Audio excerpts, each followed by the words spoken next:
तर डॉक्टर बाबासाहेब आंबेडकर यांच्या 68व्या महापरिनिर्वाण दिनानिमित्त अभिवादन करण्यासाठी चैत्यभूमीवर अनुयायी दाखल झाले। अनुयायांसाठी महानगरपालिकेकडून विशेष सोय करण्यात आली आहे। पूरे भारतवर्ष में चल रहा है। इस समदर सैनिक दल की ओर से बाबा साहेब आंबेडकर जी को आणि अधिक अपडेट आपण घेत आहोत आमचे प्रतिनिधी कृष्णा सोनारवाडकर यांच्याकडून।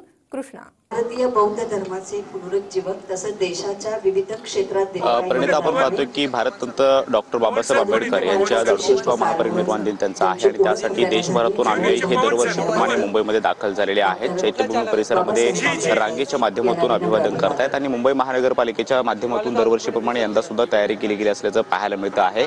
थोड्याच वेळात राज्याचे मुख्यमंत्री देवेंद्र फडणवीस, त्याचबरोबर उपमुख्यमंत्री अजित पवार आणि उपमुख्यमंत्री एकनाथ शिंदे हे देखील चैत्यभूमीवरती डॉक्टर बाबासाहेब आंबेडकरांना अभिवादन करण्यासाठी थोड्या वेळामध्ये पोहोचणार आहेत। राज्यपाल सुद्धा पोहोचणार आहेत आणि त्याची सुरक्षा व्यवस्था किंवा अनुयायींची गैरसोय होऊ नये म्हणून मुंबई महानगरपालिकेच्या वतीने केलेली सगळी तयारी आपण पाहतो आहोत।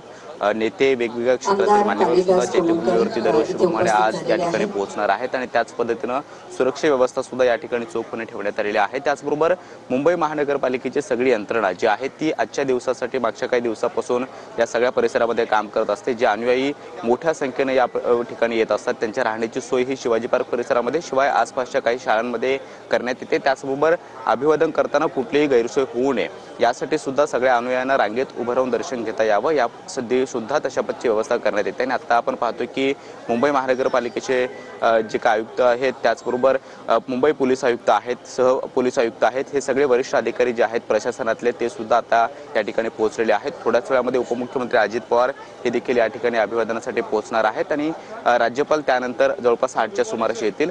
ही सगळी सुरक्षा व्यवस्था आपण पाहतो आहोत।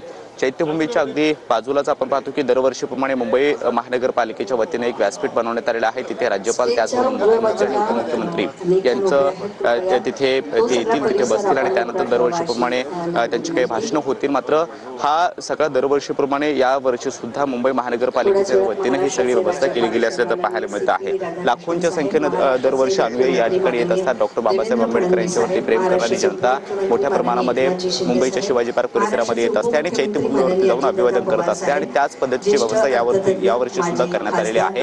अगदी प्रभादेवी वरळीपर्यंत रांगेच्या माध्यमातून सगळे अनुयायी रात्रीपासूनच थांबलेले आहेत अभिवादन करता यावं यासाठी, त्या अनुयायींची गैरसोय होऊ नये यासाठी एकीकडे सगळी यंत्रणा काम करते आहे। मात्र थोड्याच वेळामध्ये राज्याचे मुख्यमंत्री देवेंद्र फडणवीस, उपमुख्यमंत्री अजित पवार आणि उपमुख्यमंत्री एकनाथ शिंदे हे देखील चैत्यभूमीवरती पोहोचणार आहेत। राज्यपाल देखील पोहोचणार आहेत आणि त्यानंतर ते एकत्रितपणे जाऊन डॉक्टर बाबासाहेब आंबेडकरांच्या चैत्यभूमीमध्ये जाऊन अभिवादन करतील आणि त्यानंतर काही भाषणं सुद्धा या व्यासपीठावरती होतील। त्यामुळे मुंबई महानगरपालिकेची सगळी यंत्रणा सध्या इथे काम करत असल्याचं पाहायला मिळतं आहे। तर दुसरीकडे शिवाजी पार्क परिसर असेल किंवा इतर सगळ्या ज्या ठिकाणी अनुयायांची राहण्याची व्यवस्था करण्यात आलेली आहे तिथे सुद्धा सगळी यंत्रणा उभारण्यात आलेली आहे। या सगळ्या परिसरामध्ये आपण पाहतो की होणारी गर्दी लक्षात घेता मुंबई महानगरपालिकेच्या वतीनं या सगळ्या परिसरामध्ये पाण्याची व्यवस्था, त्याचबरोबर इतर अनुयायांची गैरसोय होऊ नये त्यासाठी सगळी यंत्रणा ही राबवली जाते आणि त्याच पद्धतीने यंदा सुद्धा ठिकठिकाणी तशी तयारी मुंबई महानगरपालिकेच्या वतीनं पाहायला मिळते आहे।